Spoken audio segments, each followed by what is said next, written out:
Hello, we are live. Yes, welcome to the 11th episode of my weekly live gardening show, Spilling the Green Beans, where I share with you my green secrets to inspire you to start growing your own vegetables.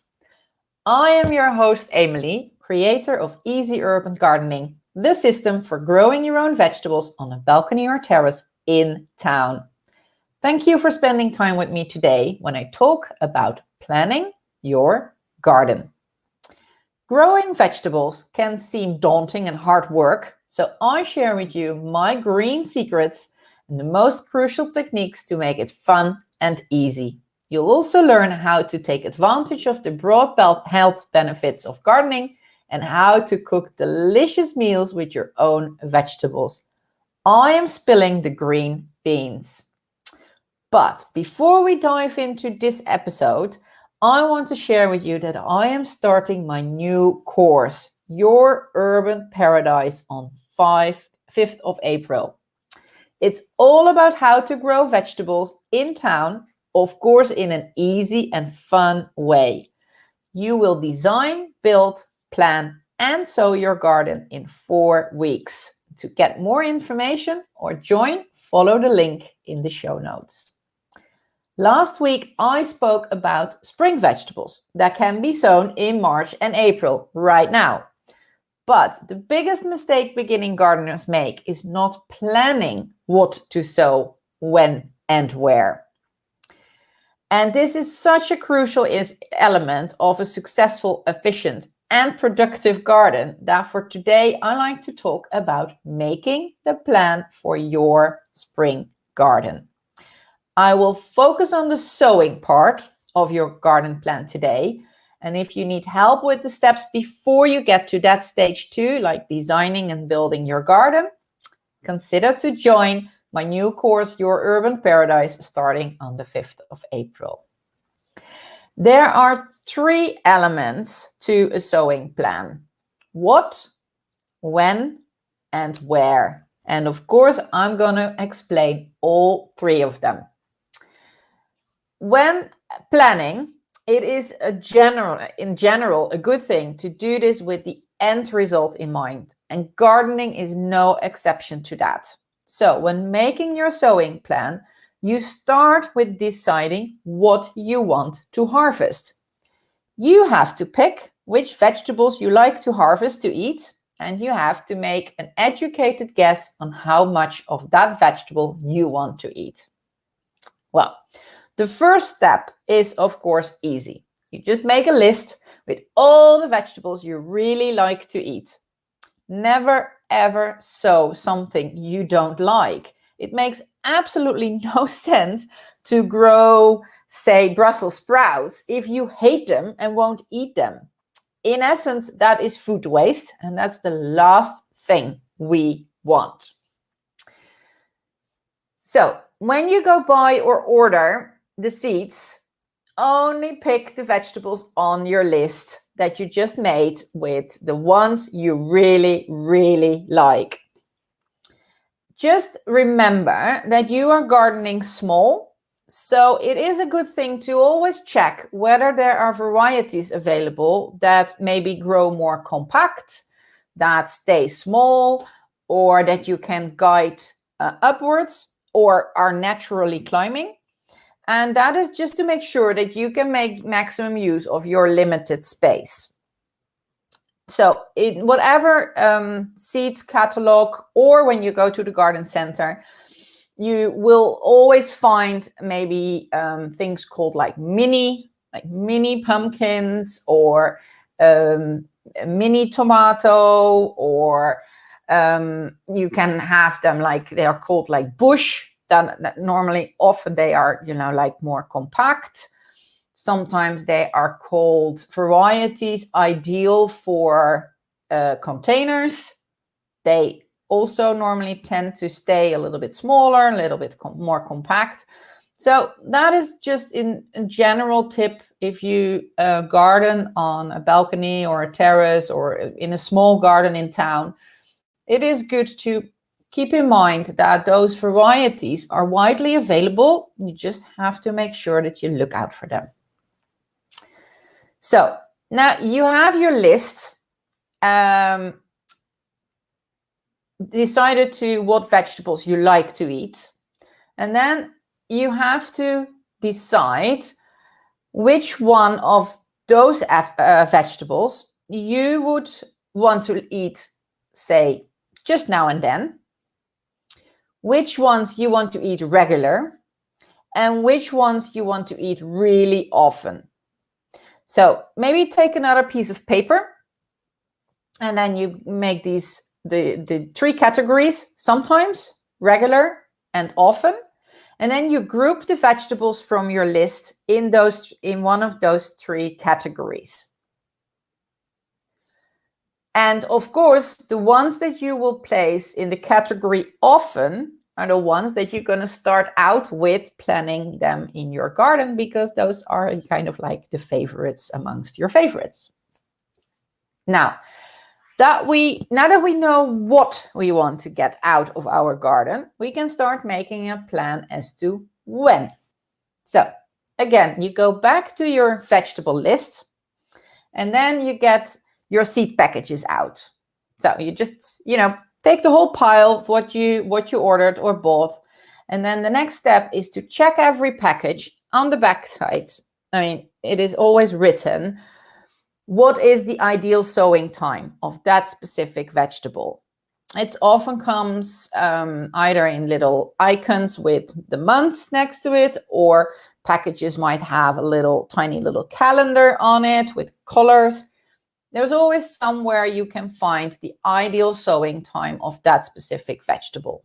So on your list, you write down the months you can sow that vegetables behind the veggie on your list. So if the package of your carrots says March to June, that's what you write down. So you go onto your list, and if carrots is on there, you pick carrots, and then you write down March to June or 3 to 6, whatever you want. And you do that for all the other vegetables you chose to. So then you have a list with your favorite vegetables and when to sow them.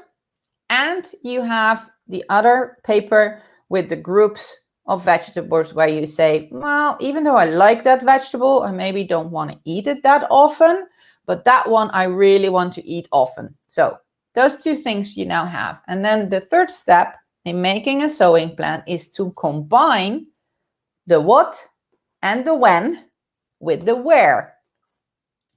So that is your third piece of paper. You're going to draw your garden and then divide it into typical easy urban gardening squares of 30 by 30 centimeters. And you give every square a number. So if you would have your garden, say, you have 2 raised beds, like that. You're going to divide them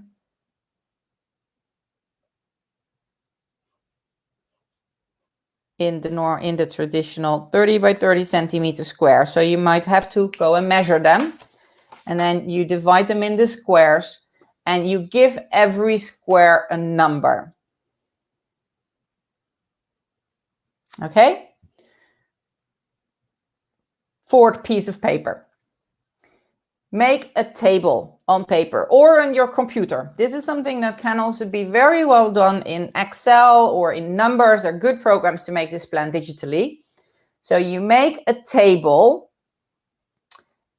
with the amount of rows, as many squares you have, and the amount of columns, as many 4 times the amount of months you have.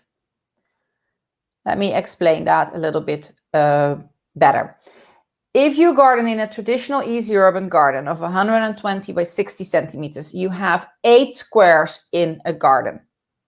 So say you have 2 of those, you will have 16 squares. So your table should have 16 numbered rows, and counting from April until the end of October, you would make 28 columns representing the weeks where just to make it simple, we count 4 weeks per month.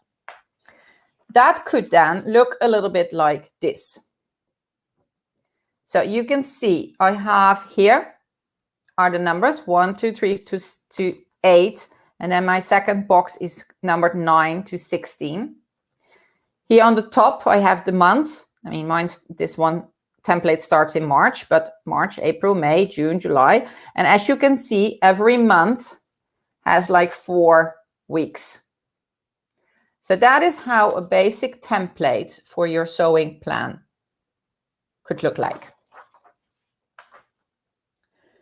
And then now you are ready for the real work as you're going to transport the vegetables you want to grow into your plan.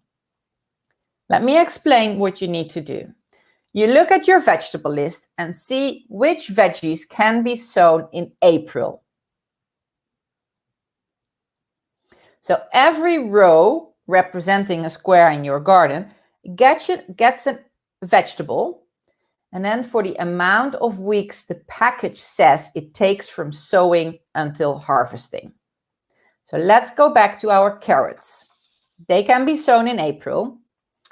And the package might say that if you sow them between March and July, which is the window in which you can sow them, you can harvest between June and November. So that means you have to count. Say I will harvest them as early as possible, which would have been in March. And if I then can harvest them as of June, that means that I need 3 months, March, April, and May. So 12 weeks for your carrots to be ready to harvest. Now, your carrots go in early April, but they will still be ready around 12 weeks later. So in your planning, you therefore kind of like strike through or you color in 12 weeks on the row corresponding with the square that you want to grow carrots in. So if we go back to my example here, if you put in your carrots in square 1 as of April, you would then take 4, 5, 6, 7, 8, 19, 11, 12 squares or weeks until the end of June for your carrots to grow in that square. Okay, let's discuss one more. Also possible to sow in April are, for example, peas. And the package might say that you can sow them in April, and when you sow them in April, you can harvest from the second half of July until the end of September. So counting from the beginning of April until halfway of July, those are 14 weeks. But the package already says quite clearly that you can sow from halfway of July until the end of September, although you can only sow in April. So that means that if you sow at the beginning of April, at the end of April, you would still count those 14 weeks. You still have until the end of September to kind of like harvest, because typically peas are a vegetable that keep producing pods as long as you harvest, and as long as the temperature is good enough for the plant to flower, it will keep producing those pods. So when planting peas in your garden, sowing in April, you have to color in or strike through at least those 14 weeks for your peas. And although, as I said, you might want to keep going at least until the end of August or maybe the first week of September to give yourself that time to harvest the peas over a few weeks. So in this way, you fill all the squares with different vegetables that you have. And starting in April, so go over whatever you picked. I mean, carrots, beetroots, peas, all sorts of lettuce, spinach, spring onions. I mean, there's so much possible in April. You could, I mean, and besides the fact that you might have chosen, I don't know how many vegetables that you like, you now have, starting as of the 1st of April, you have 8 or 16, depending on how many squares, but you have all your squares filled with something. And all those different vegetables need, of course, different times until you can harvest them. I mean, carrots take typically around 12 weeks, where radishes take typically only 4 to 5 weeks. So if we look, although we make the planning as of April and we start everything, you will then, of course, see that your squares become empty again, as in I harvested whatever is in there, on different times on your little calendar. But harvested means empty square, means time for something new. So once you start harvesting your carrots, say you don't harvest them all at the same time, but you prefer to eat them like snacking, or maybe 1 or 2 in your mixed salad. So you can expect to have eaten them all in a week or 2. So halfway of July, that square is going to be empty, and then you want something new in there. So you go back to your list with favorite veggies and the ideal sowing times, and go and have a look and find a vegetable that can be sown in July. Like, for instance, leaf lettuce. And then if you look at the package, you'll see that leaf lettuce takes about 7 weeks from sowing to harvesting. So that means that now, after the carrots, plus with the 12 weeks, plus the 1 to 2 weeks to harvest them, you then start counting 7 weeks for your leaf lettuce. Plus again, 1 or 2 weeks for harvesting. So that means if you put that in halfway of July, you will have harvest all your leaf lettuce somewhere early September, or latest halfway of September, which means that you can even do a 3rd round in that 1 square with, for instance, spinach or Swiss chard. Some of the more, the winter vegetables, the ones that can deal with some cooler temperatures, and that will then stay in your garden until the end of season, and you can pick and harvest as long as it is there. And if you do that exercise for all the squares or rows on your table, you end up with a very clear plan for the year. You now know exactly what vegetable you have to sow, when and where. And this makes sure that you absolutely maximize the possibilities of your small garden.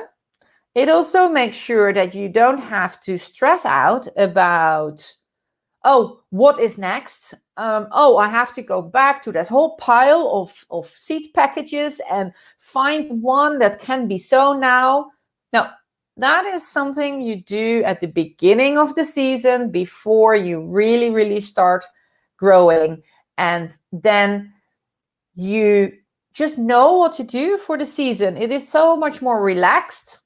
And it is, as I said, it's so much more efficient, because you have your plan and you know, oh, if I harvest my last 2 carrots, I'm going to prepare that square by, digging it up, loosening the soil again, adding a little bit of compost, and I'm going to sow the next thing.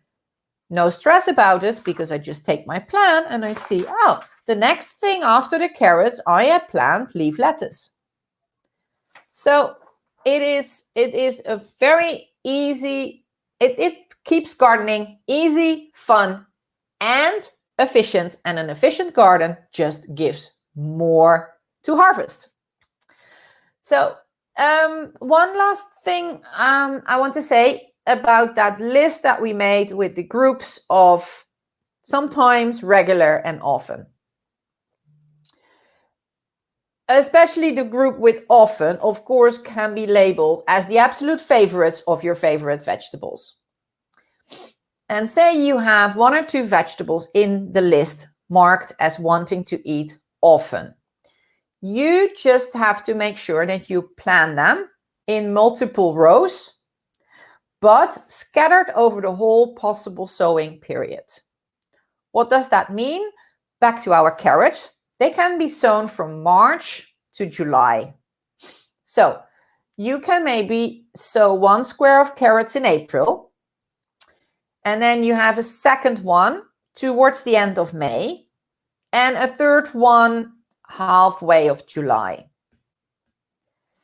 In that way, you have the ones in April, of course, they take around 12 weeks, so they will be ready end of June. But the ones you sow like halfway of May, or maybe the second week of May or something like that, will then, of course, be ready around 5 weeks after your first patch is ready, or your first square is ready. And the third one will be ready roughly 12 or roughly another 6 weeks later. So you get it. You get what I mean. You don't want to have them, oh, I want to eat them often, so I'm going to sow them all at the same time. Why not? First of all, that makes your garden not as varied as it should be. Second of all, you can end up in the situation where you, although you love the vegetable, think, oh no, not carrots again. So it is nicer to kind of like spread it out over the whole season and make sure that your favorite vegetables, amongst your favorite vegetables, you have kind of like an ongoing supply of that vegetable. So when you start doing this planning, and that's why I say it is nice to do it maybe on the computer, because it is easy to then kind of like drop and drag the veggies. You have to kind of like see it as a kind of like a jigsaw puzzle.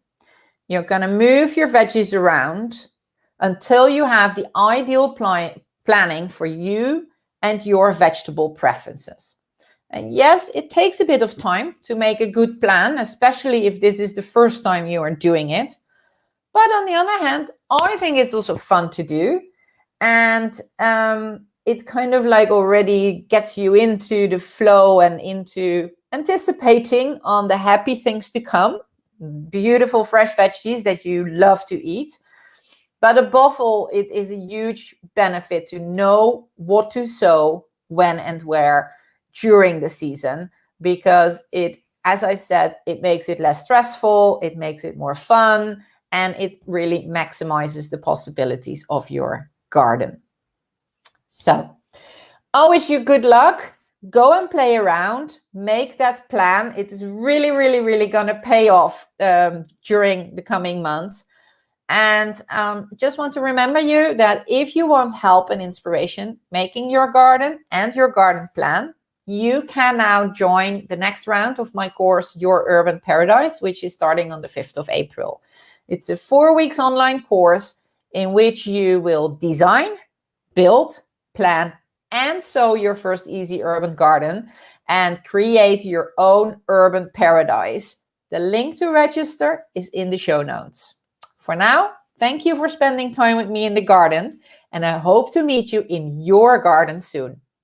Did you enjoy this episode of Spilling the Green Beans? Please share, subscribe, give a YouTube review so more people can enjoy the show. And I see you in next week's episode when I talk about radishes. Of course, how to grow them, but above all, what to do with them, how to eat them. And you can be sure that I will have some maybe less traditional ways to eat your radishes. So bye for now. See you next week.